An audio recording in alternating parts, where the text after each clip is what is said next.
정권의 폭주를 멈추는 견인차 역할을 하겠습니다. 반드시 야권의 서울 승리로 불의와 결별을 선언하고 그리고 대한민국에서 정의와 공정을 다시 찾아와야 합니다. 빈사상태의 서울과 서울시민은 아마추어 초보시장, 1년짜리 인턴시장, 연습시장의 시행착오와 정책 실험을 기다려줄 여유가 없습니다.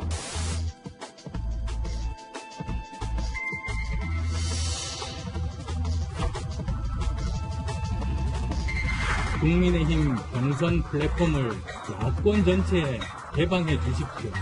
야권 승리를 위한 개인 메이커가 되어 주십시오.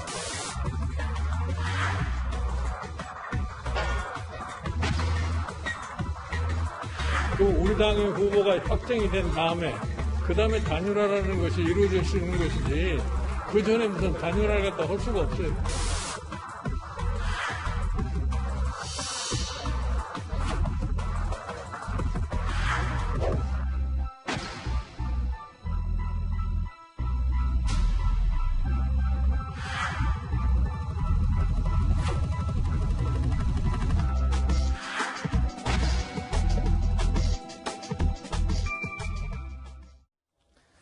네, 이번 이야기 김경진 전 국회의원, 하종대 보도본부 선임기자, 그리고 이두화 변호사 세 분과 함께하겠습니다. 어서 오십시오.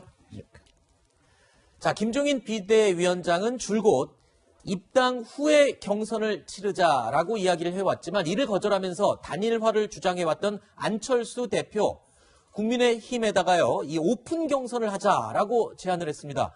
입당을 하지 않고 일단은 다 같이 경선을 치르자.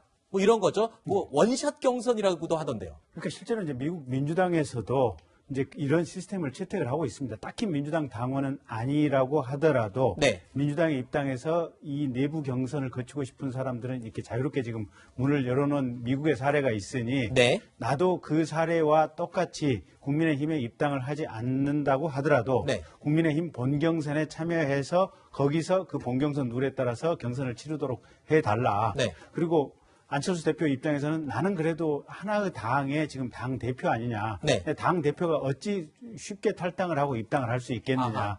그래서 현실적으로 그게 야권 단일 후보를 뽑을 수 있는 가장 최선의 방책이고 좋은 방책이 아니겠느냐. 네. 이렇게 얘기를 하는데 이제 문제는 김종인 비대위원장은 그냥 단칼에 이걸 거절을 했거든요. 네, 일부의 가치도 없다. 뭐 이렇게까지 얘기했네요. 원래 오래전부터 그런 입장을 분명하게 얘기를 했었고 그렇죠. 또 안 대표가 입당을 하겠다고 하면 그런 안 대표의 사정을 감안을 해서 100% 국민 여론조사의 방식으로 그러니까 당원들을 넣지 않고 국민들의 여론만 들어서 본경선을 하는 이런 룰까지도 만들어 왔는데 네. 안 대표가 지금 안 들어왔다. 네. 결국은 그렇다면 우리는 당내에서 경선을 한 다음에 네. 당과 당의 관계로 야권 후보 단일 경선을 할 수밖에 없다라는 것이 지금 김종인 비대위원장의 일관된 원칙이어서 네. 사실은 안 대표가 적절한 시기에 적절한 의제를 던지기는 했지만 김종인 비대위원장의 고집을 꺾을 수는 없는 것 같고 네. 또 한 가지는 국민의힘 내부에서도 상당히 좀 이 김종인 비대위원장을 신뢰하고 따라가는 그런 기류가 좀 형성이 되는 것 같습니다. 네.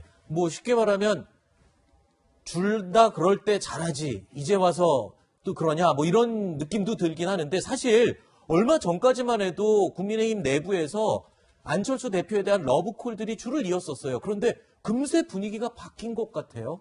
예, 지금 이제 그 안철수 대표가 생각하기에 이제 언제 처음부터 국민의힘에 들어가서 경선을 하느냐 아니면 국민의힘 후보가 만들어진 이후에 그 다음에 이제 1대1로 단일화를 하느냐 이거잖아요. 네. 그런데 안철수 대표 입장에서 만약에 지금 국민의힘 후보 한 서너 명 되지 않습니까? 네. 1대1로 다 같이 한꺼번에 하게 되면은 다전코 지금 여론조사 100% 여론조사로 한다는데 무조건 이기게 돼 있어요. 네. 뭐 2배 이상 높으니까 여론조사당 지지율이. 그런데 만약에 국민의힘에서 그 중에 한 사람이 뽑힌다. 네. 그러면 지금 현재 여론조사로도 서너 사람을 합치면은 안철수 후보의 지지도보다 한 10여 프로 높거든요. 네. 그렇게 됐을 경우는 누가 이길지를 사실 모를 수 있는 상황이에요. 그러니까 안철수 후보로서는 지금 같이 할 때, 처음에 할 때 네. 나도 들어가서 하자 그러면 아주 쉽게 이길 수 있기 때문에 그런 제안을 하는 거죠.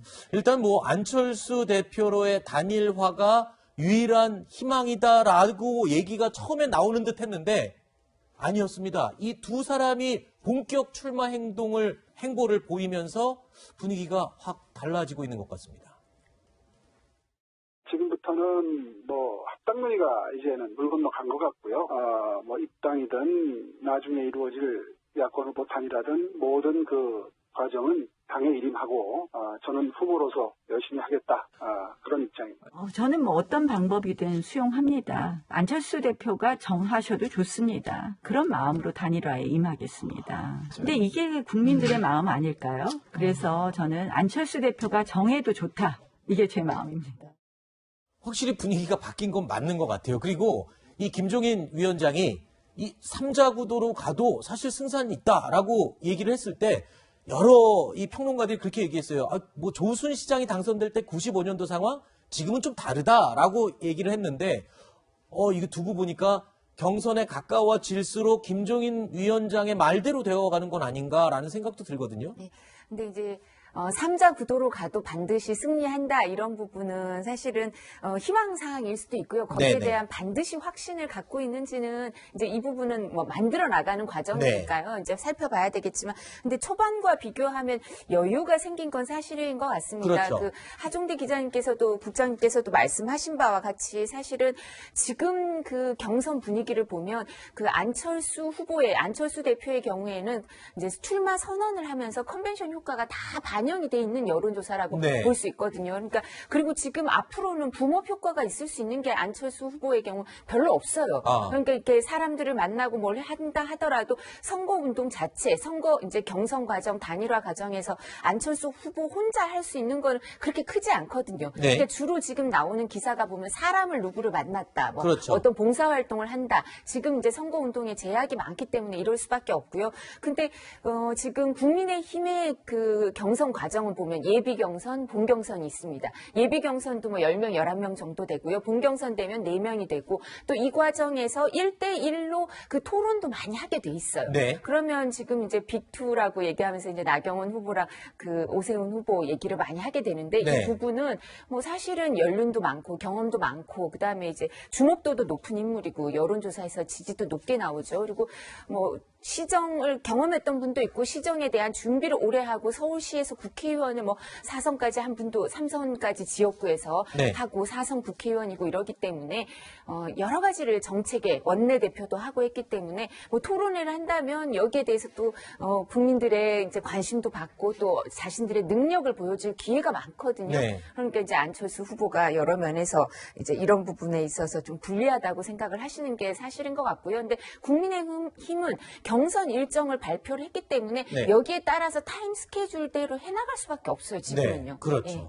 김경진 변호사님. 네. 사실 안철수 대표가 김종인 위원장과 만나기도 했었고요. 제안도 했지만 김종인 위원장은 정말 단호하게 단칼에 다 거절을 했거든요. 제일 중요한 첫 번째는 국민의힘 후보가 나오는 게 우선이다. 네. 이렇게 주장을 해왔어요. 그런데 어떤 분들은 이렇게 분석을 하더군요. 결국 김종인 위원장의 생각대로 시간을 끌고 가면서 안철수 대표의 힘을 빼면 결국 국민의힘 그 후보가 대표 주자가 될 것이다. 그 공식을 이미 다 계산을 해놓은 걸까요? 일단 뭐 산전수전 다 겪으신 분이니까요. 네. 그런 가능성 충분히 염두에 뒀다고 봐야 될 것 같고요. 네. 그리고 또 하나는 어떻게 보면 이 단일화 과정 자체가 계속해서 이게 언론을 통해서 회자가 되고 국민들의 관심을 가지면 가질수록 어떻게 보면 범야권의 표가 좀 더 외연 확장 가능성이 높아진다. 네. 그렇다고 볼 때는 빠른 시간 내에 또는 손쉬운 방법으로 가령 안철수 대표로 단일화가 된다고 했을 때 네. 그것 바람직하지 못하다. 또는 국민의힘의 후보가 후보 3자 구도로 간다고 확정적으로 갔을 때 그것 역시 바람직하지 못하다. 네. 그러면 이 단일화를 위한 과정을 강하게 그리고 스포트라이트를 받는 이 흐름을 계속 가지고 가는 것도 나쁘지 않다. 네. 이렇게 아마 김종인 비대위원장은 생각하시는 것 같습니다. 알겠습니다. 자, 그러면 이제 서울시장 여당 후보들의 이야기로 좀 이어가 봐야 될 것 같습니다. 오늘 이 소폭 개각이 있었죠. 개각에 맞춰서 사의를 표명한 박영선 장관의 이야기를 좀 나눠보겠습니다. 공식 일정을 오늘 오후 2시에 모두 마무리한다라고 이렇게 알려져 있는데 얼마나 흥행몰이를 할 수 있을지가 관심입니다.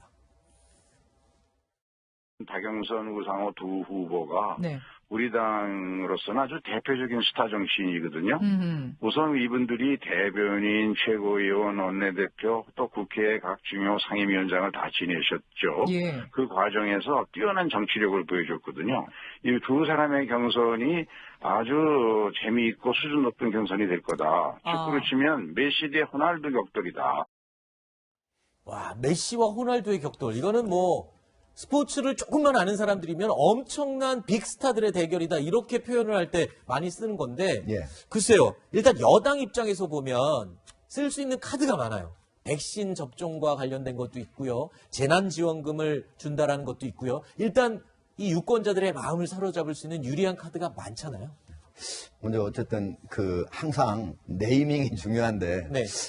메시하고 호날두라고 네. 이렇게 하는 거는 마음에 안 어쨌든 듭니까? 예, 여당에서는 원내대표도 다 네. 두 분이 하셨잖아요. 네. 3선 4선 의원이시고 뭐 대변인도 하시고 했으니까 충분히 그렇게 얘기할 만한 사람들이다. 이렇게 그건 충분히 그런 것 같고요. 만약에 이제 그러면 이제 4월에 그럼 네. 어떤 걸로 여당은 지지율을 높일 것인가? 네. 왜냐하면 지금 4년 전 그러니까 18년이죠. 그때 당시에는 문재인 대통령의 지지율 같은 경우가 지금의 거의 그때 당시에 한 60% 문재인 대통령 지금 지지율이 30%로 떨어진 상태니까 네. 과거하고 지금 완전히 지지율 상태가 크게 달라진 거거든요. 그러니까 그런 상황에서 지금 이제 서울시장하고 부산시장 이제 네. 그 선거가 이루어지는 거 아니겠습니까? 지금 거기서 만약에 지금 현재 뭐 재난지원금을 준다 아니면은 뭐 백신을 빨리 접종을 하게 된다 뭐 여러 가지가 있을 거예요. 심지어 안철수 후보 같은 경우에는 시진핑 중국 국가주석이 오는 거 아니냐 뭐 이런 얘기까지 했는데 제가 보기엔 그거는 지금 현재 시간상으로 불가능한 상태고 어쨌든 재난지원금이나 아니면 백신일 것 같은데 재난지원금 같은 경우는 한 번 전체 줄 때 14조 원 넘게 들지 않았습니까? 네. 실제로 확보하기 쉽지 않습니다. 이렇게 네. 많은 돈을. 그래서 이미 3차 재난지원금까지 확정된 상태이기 때문에 4차 재난지원금 지금부터 얘기하는 것 자체도 여당도 그렇고 청와대도 이미 지금 말하기 어렵다라고 하는 상태에서 제가 보기에는 만약에 네. 백신을 2월 안으로 빨리 맞추기 시작하고 지금 현재 뭐 3분기에 도입하기로 했던 것들을 뭐 1분기에 많이 가져온다. 네. 그런다면은 제가 보기엔 여당한테 분위기 달라질 수 있어요? 상당히 그거는 큰 호재가 되지 않을까 이렇게 생각합니다. 네. 일단 야권보다는 여권 쪽의 경선 일정이 지금 많이 늦습니다. 그래서 어떤 카드들이 던져질 것이고 또 어떤 흥행 요소들이 튀어나올지 아직은 짐작이 잘 안 되는데요. 조금은 더 지켜봐야 여야 간의 이 서울시장 보궐선거 그리고 부산시장 선거 이 핵심적인 내용을 알 수 있을 것 같습니다. 자, 흥행 요소 참 지켜보도록 하고요. 대권 주자들의 움직임도 한번 언급을 해보겠습니다. 새로 여론조사 결과가 나왔는데요. 윤석열 검찰총장이 다른 대권 주자 후보들보다 밀리지 않는다. 누구와 붙어도 밀리지 않는다. 이런 여론조사 결과가 나왔습니다. 윤석열 검찰총장이 이 대권 주자 선호도 47%, 이낙연 대표가 39%, 이재명 이 지사가 42%. 지금 윤석열 검찰총장이 상당히 지지도가 높아졌군요, 지금. 예, 그러니까 저 윈지 코리아에서 지금 조사를 한 건데요. 네. 그러니까 1대1로 지금 가상 대결을 붙여본 거고요. 그렇죠. 윤석열 총장을 야권 측 후보라고 전제를 하고 지금 네. 여론조사를 한 겁니다. 근데 이낙연 대표하고 이제 1대1 가상 대결을 해보니까 윤석열 총장이 47%, 이낙연 대표가 39%, 무려 한 8% 정도 지금 수치가 높은 걸로 나타났고요. 네. 그다음에 이재명 지사하고 윤석열 총장을 붙여봤더니 오차 범위 내이기는 하지만 윤석열 총장이 한 3% 정도 앞서는 아하. 이런 상황으로 나와서 네. 지금 저 수치대로 한다면 윤 총장이 대통령이 될 가능성이 매우 높아 보인다라고 되어 있기는 하지만 네. 이제 다만 단서가 있습니다. 전체적으로 그러면 윤 총장이 과연 출마할 것이냐, 네. 출마할 거라고 보느냐, 한 반절 정도는 출마 안 할 거라고 본다. 지금 여론조사에서는 예. 누구와 붙어도 지지 않는다는 결과가 나오긴 하지만 만. 실제 정치에 발 들이지는 않을 것 같다라는 의견이 예, 많거든요. 그런 어떤 예상들이 아하. 많기 때문에 과연 실제로 들어갔을 때 그럼 저 수치가 나올 것인지 네. 이런 부분은 여전히 좀 생각할 요소가 많은 것 같습니다. 글쎄요, 이게 조사 시기가 겹치는지는 모르겠는데 대통령 신년 기자회견에서 정치를 하지 않을 거라고 믿는다. 예. 문재인 정권의 검찰총장이다. 이렇게 네이밍을 해줘서 혹시 그런 건 아닌지 시기는 겹치지 않는 것 같습니다. 네, 어쨌든 이낙연 대표 같은 경우에는 처음에 나왔던 조사에서는 선두를 달렸었는데 이두화 변호사님. 네. 근데 지금 이제는 이재명 지사에게도 밀리는 걸로 조사 결과가 나오고 있어요. 네. 그러면 지금 윤석열, 이재명 그 둘에도 밀린다. 그럼 이낙연 대표는 좀 초조해질만 할 것 같아요. 신년부터 사면론 꺼냈다가 조금 뻘쭘해졌고요. 네. 그리고 이익공유제 얘기 나왔는데 지금 논란이 많고요.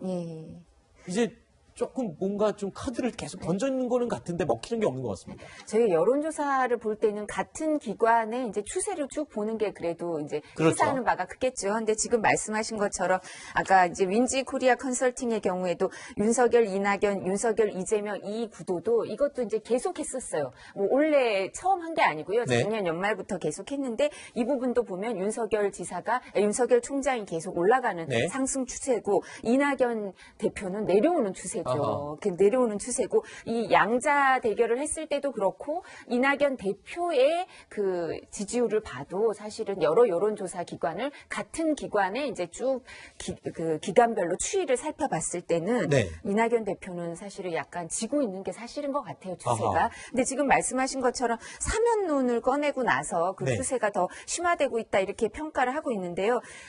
사실은 대통령 신년 기자회견 있고 나서 전 여론조사를 하면 더 안 좋은 상황이 아닐까 싶어요.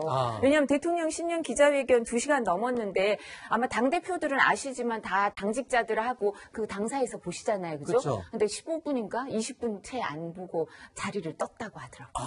그러니까 사면론 얘기 나오니까 자리를 떴다고 하는데 네. 충격이 큰 거죠. 그래서 기자들이 계속 그 사면론 갖고 물었잖아요. 그렇죠, 이낙연 그렇죠. 대표한테 그랬더니 뭐 대통령 뜻을 존중한다. 뭐 더 이상 뭐라고 얘기하겠습니까? 사면론 대통령 고유, 사면은 그렇죠, 대통령의 그렇죠. 고유 권한인데. 그러니까 대통령께서 그 신년 기자회견을 봐도 이낙연 대표의 힘을 확 뺀 거죠. 그리고 이재명 지사한테 오히려 힘을 약간 실어주는 것 같더라고요. 그렇군요. 그러니까 그 기본소득 재난 기본소득과 관련해서도 당의 입장과는 달리 대통령께서는 지방자치단체장한테 좀 맡기는 그렇죠. 것처럼 유보하는 그런 표현을 쓰시고 해서 이 신년 기자회견의 가장 큰 피해자 중에 한 명은 이낙연 대표였던 것 같습니다. 저기 근데 이제 예. 이재명 지사가 이제 경기도민이 전체 한 1,400만 명 되거든요. 네. 근데 전체 10만 원씩 1인당 준다 하면은 1조 4천억이 드는 거예요. 네.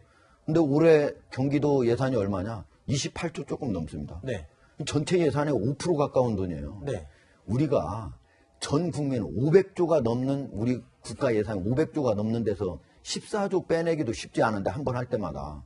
그런데 경기도에서 28조인데 1조 4천억을 빼가지고 한 번에 주겠다? 쉽지 않은 일입니다. 이건 그렇게 얘기는 할 수 있지만 실제로 다른 데 쓸 자리가 많이 있기 때문에 예산 만들 때는 다 항목이 정해져 가지고 네네. 만드는 거거든요. 쉽게 어떻게 그런 돈을 만들겠어요? 저는 어떻게 이 예산을 조달할 수 있을지 궁금합니다. 네.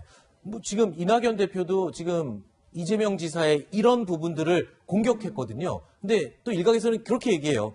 지지율이 자꾸 떨어지다 보니 여러 가지 카드를 던져도 먹히지가 않고 그러니 원래 점잖기로 유명한 또 이낙연 대표가 이재명 지사의 이 재난지원금 지급에 대한 부분을 날카롭게 공격을 하고 나섰어요. 이게 혹시 좀 조급해진 마음을 단면적으로 보여주는 건 아닌가 싶은 생각도 들어요. 글쎄 뭐 그러실 수도 있겠죠. 네.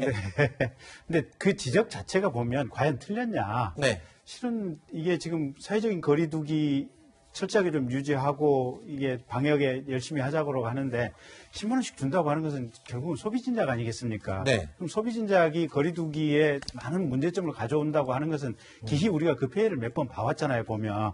그래서 사실은 이낙연 대표의 저 지적은 타당한 것 같고 네. 아까 이두학 변호사께서 말씀하신 그 자리를 뜬 것은 제가 알기로는 지방에 일정이 있어서 아마 자리를 네. 뜨신 걸로 알고 있거든요. 그래서 아마 이낙연 대표가 조금 밀리는 추세기는 하지만 네. 그래도 아마 본인 또 이 패턴대로 그대로 꾸준히 하고 계신 것 같고요. 네. 아직은 상황을 알 수가 없는 그런 상황이 아닌가 싶습니다. 여기 계신 분들은 다 이재명 지사에 대해서 또 이렇게 공격을 하시는군요. 네, 알겠습니다.